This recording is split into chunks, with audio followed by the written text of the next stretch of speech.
అపార్థం. శరభయ్య చలమయ్య అన్నదమ్ములు. చలమయ్య తన అన్న శరభయ్య కన్నా 12 ఏళ్లు చిన్నవాడు.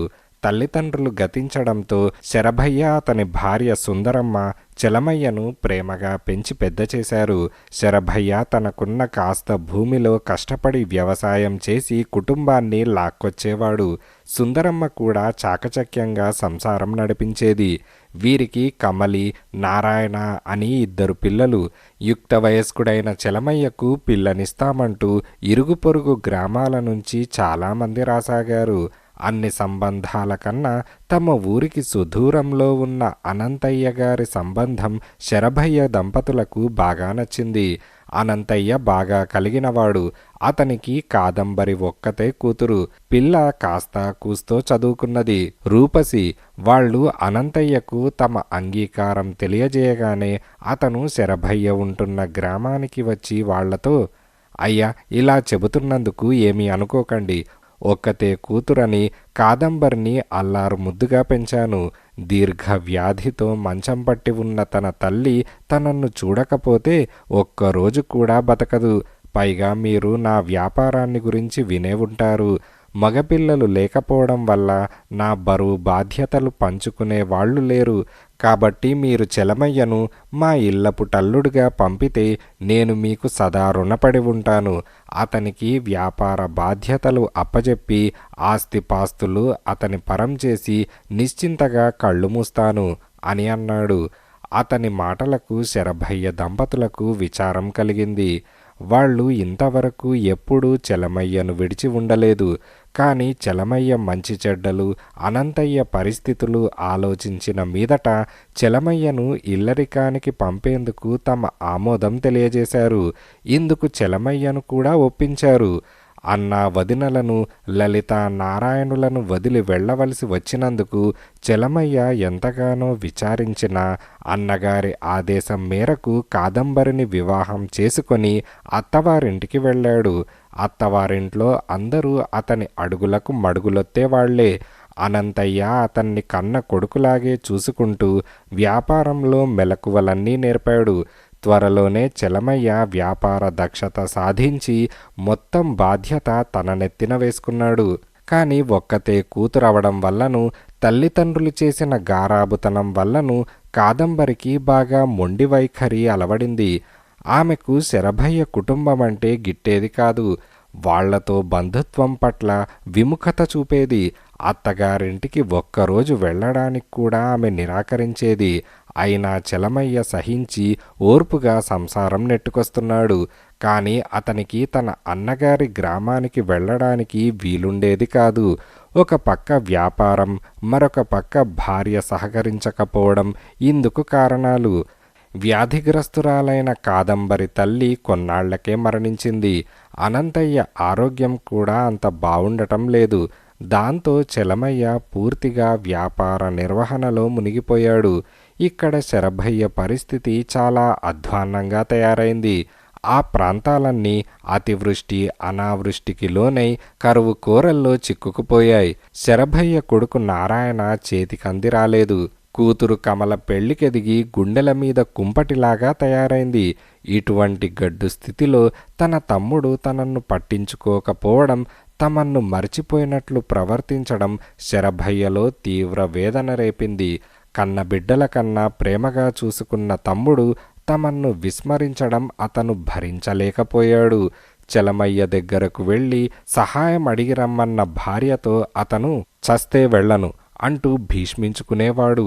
అతడిని బ్రతిమలాడి ఎలాగో చలమయ్య దగ్గరకు వెళ్ళి రావడానికి సుందరమ్మ ఒప్పించింది. మర్నాడు ఉదయం బండి కట్టుకొని సుందరమ్మ ఇచ్చిన మూట కూడా తీసుకొని చలమయ్య ఉండే ఊరికి బయలుదేరాడు శరభయ్య. ఆ రోజంతా మండుటెండలో ప్రయాణించాక రాత్రికి గాని ఆ ఊరు చేరలేకపోయాడు.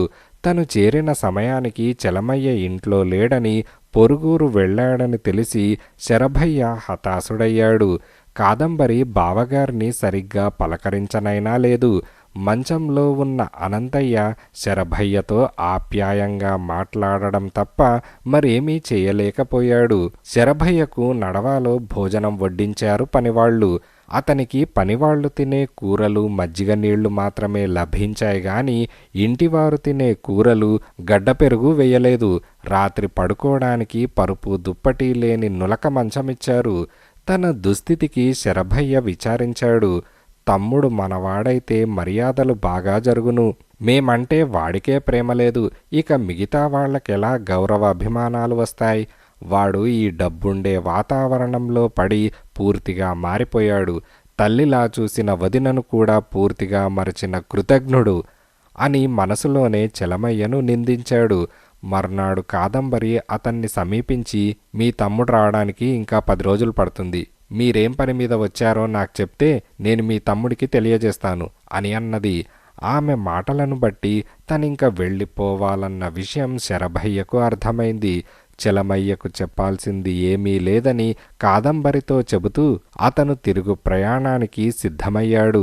అలా ప్రయాణిస్తున్న శరభయ్య గుండెల్లో బాధ, అవమానం అతన్ని నిలువున దహించివేయసాగింది.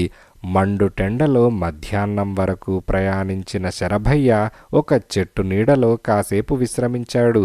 నిద్రిస్తున్న శరభయ్యకు గుర్రపు డెక్కల చప్పుడు వినిపించి ఉలిక్కిపడి లేచాడు. దూరంగా 2 గుర్రాల మీద 2 రౌతులు దౌడు తీస్తూ రావడం కనిపించింది. వాళ్ల వెనక 2 బళ్ళు రావడం కూడా అతనికి కనిపించింది. చూస్తుండగానే వాళ్ళు శరభయ్యను సమీపించి గుర్రాలు దిగారు. వారిద్దరిలో ఒకరు చలమయ్య, రెండవవాడు అతని అనుచరుడు. చలమయ్యను చూడగానే శరభయ్యకు కోపం మిన్నంటింది. అతనేమీ అనకుండానే చలమయ్య గబగబా వచ్చి అన్నా అంటూ శరభయ్యను కౌగిలించుకొని కన్నీరు కార్చాడు. అన్న, నువ్వు వచ్చిన సమాచారం రాత్రే నాకు అందింది. కానీ నువ్వింత తొందరగా బయలుదేరుతావని అనుకోలేదు. ఇంటికి రాగానే విషయం తెలిసి నిన్ను దారిలోనే కలుద్దామని హుటాహుటిన ఇలా వచ్చేశాను అని అన్నాడు. చలమయ్య 10 రోజుల వరకు రాడని కాదంబరి చెప్పిన విషయం గుర్తుకొచ్చినా శరభయ్య పైకేమీ అనలేదు. అన్న, మన ఊళ్ళో కరువొచ్చిందని ఇటీవలే తెలిసింది. కానీ పనుల ఒత్తిడి వల్ల రాలేకపోయాను. ఇవన్నీ సిద్ధం చేసుకొని బయలుదేరే అవకాశం కోసం ఎదురు చూస్తున్నాను అంటూ బండ్లకేసి చూపించాడు. వాటి నిండా బియ్యం, పప్పు, ఉప్పు, ఇతర వంట దినుసులే కాకుండా 2 ఏళ్లపాటు ఇంటిల్లిపాది వేసుకోగలిగిన కొత్త బట్టలు కూడా ఉండటం చూసి శరభయ్య ఆశ్చర్యపోయాడు.